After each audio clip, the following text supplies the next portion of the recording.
It has come to my attention, through decades of exploring the human psyche, that many individuals feel as if they are a piece on a chessboard, unaware of the game being played. Picture this. You are engaged in what seems a normal conversation. The person across from you speaks with a gentle tone, perhaps even a caring smile, but something feels off. Your gut whispers warnings while your mind scrambles to make sense of the interaction, and then it hits you. You have been psychologically manipulated, and you walk directly into the trap. But what may shock you more is my discovery that these are not random tactics. They are ancient patterns, what I have termed archetypal shadows, dark psychological mechanisms that certain individuals use to invade your mental space and bend your reality to their will. Stay with me, for what I am about to reveal could spare you years of self-doubt and psychological torment. I have said that everything that irritates us about others can lead us to an understanding of ourselves. But what I did not often share publicly was this. Manipulators use this very principle against you, turning your self-awareness into a weapon pointed at your own mind. In the next few minutes, I will expose the 5 most dangerous psychological questions that I have identified as tools of mental manipulation. More importantly, I will show you the techniques to not only recognize them, but to turn the tables entirely. By the end of this, you will possess what I call conscious realization, the ability to see through any psychological game before it even begins. I must warn you, however, once you learn these patterns, you will start seeing them everywhere, in friends, family, colleagues, even strangers. You will notice when they attempt to access your psychological backdoors. Some find this knowledge disturbing. Are you ready to see the matrix of manipulation? Let us dive deep into the shadow. Question 1. Why are you being so sensitive? Before I elucidate this first manipulation, let me ask you something that may cause discomfort. How many times have you been told you are too sensitive immediately after you pointed out something that felt wrong? If a specific moment comes to mind, you have already experienced what I call shadow projection. Here is what most people do not realize. Manipulators instinctively use what I have termed psychological invalidation. They do not attack your argument. They attack your very right to have feelings about it. According to my research on the human psyche, sensitivity is not a weakness. It is your unconscious mind detecting incongruence. I wrote, your vision becomes clear when you look into your heart. Who looks outside dreams. Who looks inside awakens. But here is the twisted part. Manipulators know that sensitive people are often the most perceptive. They can sense lies, feel tension, and notice micro expressions that others miss. So instead of hiding their intentions better, manipulators have learned to weaponize your gift against you. Think about this for a moment. The financial analyst who spots irregularities in the books is called paranoid until she uncovers a massive fraud. The wife who senses her husband's behavioral changes is dismissed as insecure until she discovers the affair. The employee who questions unethical practices is labeled difficult until the scandal breaks. I call this the persecution of the perceptive. In my analytical psychology, when someone attacks your sensitivity, they are truly saying, stop using your psychological radar. It is detecting things I do not want exposed. But here is where it becomes truly interesting. I discovered a counterattack that completely disarms this manipulation. I call it the conscious assertion of shadow integration. The next time someone asks, why are you being so sensitive? Do not defend, explain, or apologize. Look them in the eyes and calmly say, I am not being sensitive. I am being perceptive. Does that make you uncomfortable? Watch what happens next. I predicted that manipulators will do one of three things. They will become angry, revealing their true nature. They will deflect to another topic, confirming your suspicion. Or they will suddenly become overly nice, a desperate attempt at damage control. But we are just beginning. The next question is even more insidious. Question 2. Do you trust me? Stop everything and listen closely. I made a discovery that changed psychology forever. I found that genuine trust operates in the unconscious mind, while demanded trust operates in the ego. And here is the crucial point. People who demand trust are usually the least trustworthy. I have said that the meeting of two personalities is like the contact of two chemical substances. If there is any reaction, both are transformed. But what I observed in my clinical work was this. Manipulators do not want transformation. They want domination. The phrase, "you trust me, right?" is what I call a psychological ultimatum disguised as intimacy. Here is what is truly happening in your psyche when someone says this. According to my research on psychological complexes, this question triggers what I termed the loyalty conflict complex. Your conscious mind wants to be a good person who trusts others, but your unconscious mind is screaming warnings. This internal war is precisely what the manipulator counts on. I discovered that trustworthy people never need to ask for trust because they demonstrate it through what I call consistent psychological congruence. Their words, actions, and energy all align. But manipulators learn to hack this system. Consider the business partner who will not show you the financial records but leans in and says, "You trust me, right?" Or the romantic partner who hides their phone but gets offended, demanding, "Don't you trust me?" I call this trust as a weapon. In my depth psychology, this question is designed to shut down your analytical mind and activate your guilt complex. It is not about building trust. It is about bypassing your psychological defenses. Here is the response that will expose them instantly. When someone asks, "You trust me, right?" Pause, breathe, and apply what I call conscious detachment. Look at them calmly and say, "Trust is earned through consistency, not through questions. Are you asking me to ignore my intuition?" I predicted that a trustworthy person will respect this boundary and continue proving themselves through actions. A manipulator, however, will either become defensive, change the subject, or try to make you feel guilty for having standards. But hold on. The third question is where things become truly dark. Question 3. Are you accusing me of something?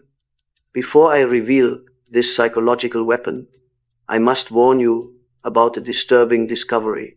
I found that master manipulators do not merely lie, they reshape reality itself.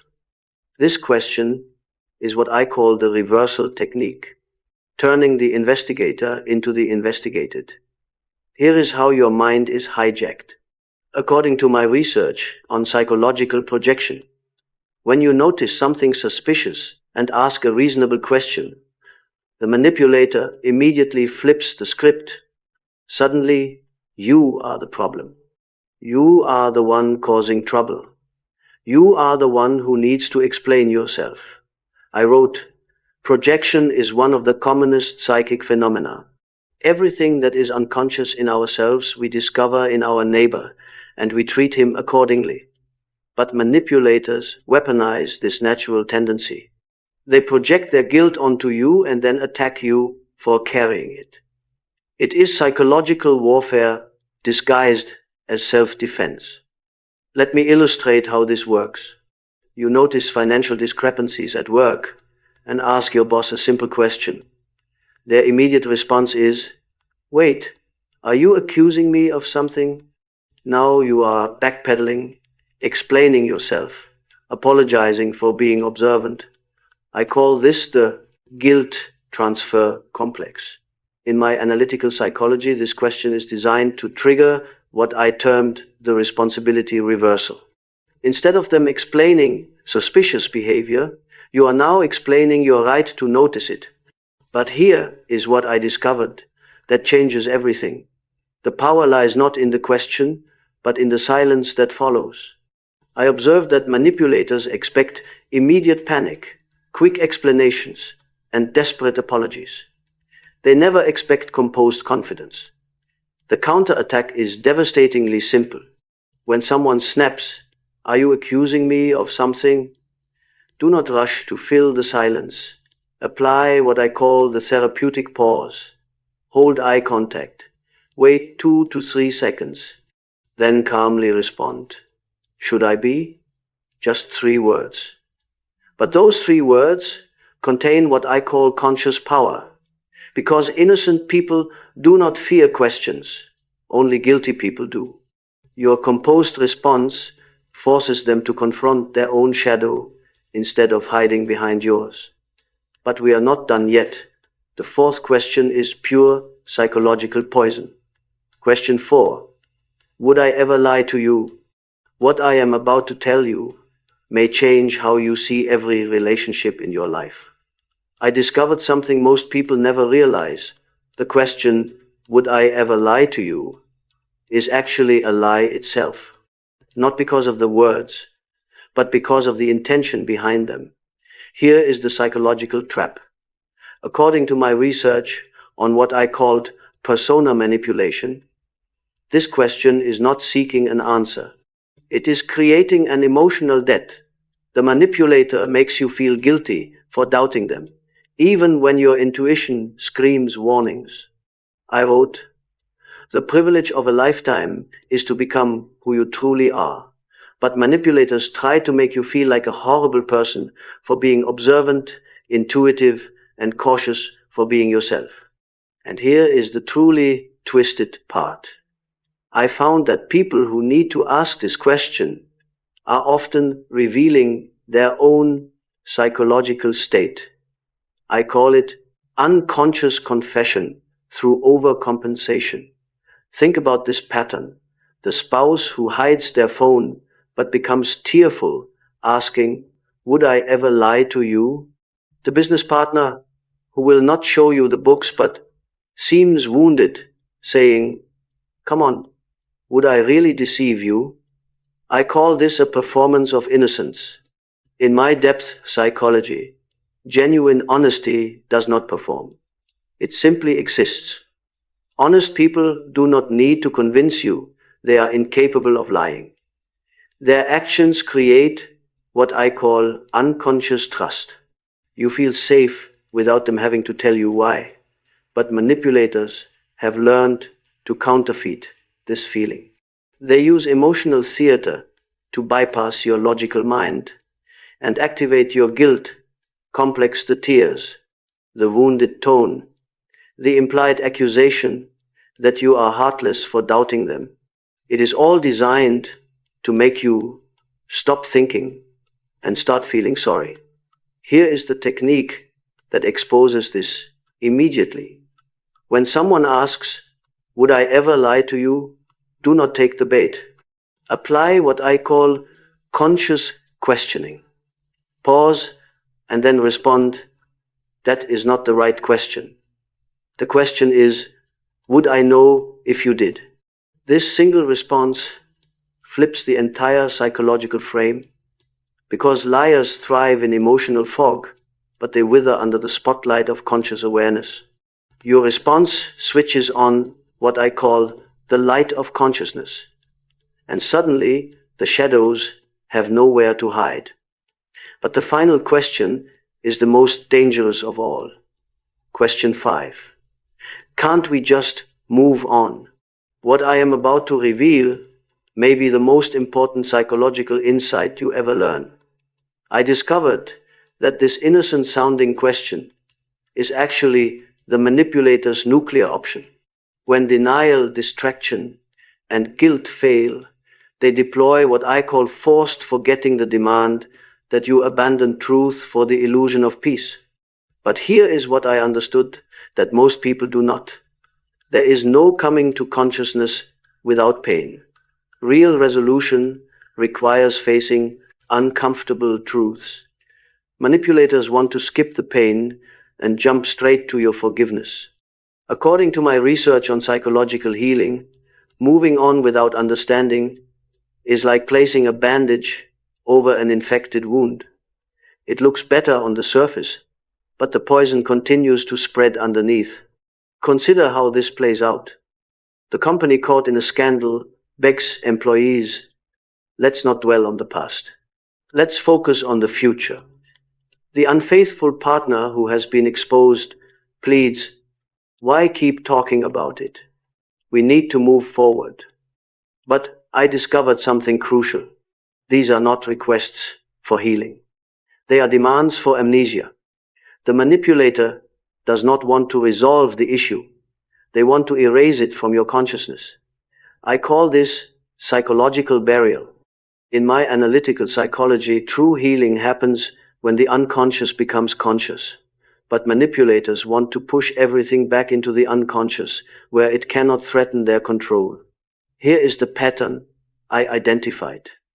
First, they deny there is a problem. Then they minimize it. Then they blame you for creating it. And finally, when none of that works, they exhaust you into abandoning the search for truth. But I discovered the antidote. When someone asks, can't we just move on? Apply what I call conscious anchoring. Take a breath and respond. I will move on when I understand what happened, not before. This single sentence tells them that your peace is built on clarity, not confusion. That you cannot be rushed, pressured, or exhausted into abandoning truth. I wrote, until you make the unconscious conscious, it will direct your life and you will call it fate. That is precisely what manipulators count on, that you will give up, grow tired, and let unconscious patterns control your life. But not anymore. Now that you know the 5 weapons, let me give you the ultimate defense. I discovered that manipulators have one fatal weakness. They need your emotional reaction to survive. Take that away, and their entire system collapses. I call this conscious detachment, the ability to observe without being consumed. According to my research on what I termed individuation, the process of becoming psychologically whole, the manipulator's greatest fear is encountering someone who cannot be destabilized. Here is what I taught my patients. When you remain calm while others lose control, when you stay clear while others create confusion, when you hold steady while others try to shake your reality, you become what I call psychologically sovereign. And sovereignty cannot be manipulated. I wrote, I am not what happened to me. I am what I choose to become. But manipulators want you to become what they need you to be. Confused, guilty, exhausted, and compliant. Before responding to any manipulative question, ask yourself what I call the consciousness question. Is this reaction coming from my authentic self or from a complex they are trying to activate? Because here is what I discovered. Manipulators do not attack your true self. They attack the psychological complexes, the wounded parts, the insecure aspects. They try to trigger your not good enough complex, your guilt complex, your need to be liked complex. But when you operate from what I call the centered self, you become untouchable. Let me give you my ultimate technique. When facing any of these manipulative questions, take what I call the conscious pause. Breathe. Feel your feet on the ground. Connect with your authentic self. Then respond not from your complex, but from your center. This is what I meant when I wrote, "Who looks outside dreams, who looks inside awakens." The manipulator wants to keep you dreaming, lost in their projected reality. But consciousness is the great awakener. And once you are awake, you can never be controlled again. Here is something that may surprise you. I believe that every encounter with manipulation is actually a gift in disguise. I call it shadow work, the process of becoming stronger through understanding darkness. I said, one does not become enlightened by imagining figures of light, but by making the darkness conscious. Every manipulator who tries to control you is showing you where you need to build stronger psychological boundaries. Every lie they tell helps you develop better truth detection. Every game they play teaches you to recognize the next one faster. According to my research on psychological development, the people who try to manipulate you are unconsciously serving your growth. They force you to develop what I call conscious discrimination, the ability to instantly tell truth from deception, authentic connection from manipulation, genuine care from control. And once you develop this ability, you become dangerous to manipulators everywhere. Not because you fight them, but because you see them. And I discovered that being truly seen is the manipulator's greatest fear, because manipulators are shadow dwellers. They can only operate in psychological darkness. When you shine the light of consciousness on their tactics, they lose all power. They are like vampires in sunlight. They cannot survive in the presence of aware, centered, psychologically sovereign individuals.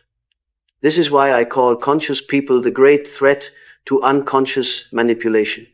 This is your psychological liberation.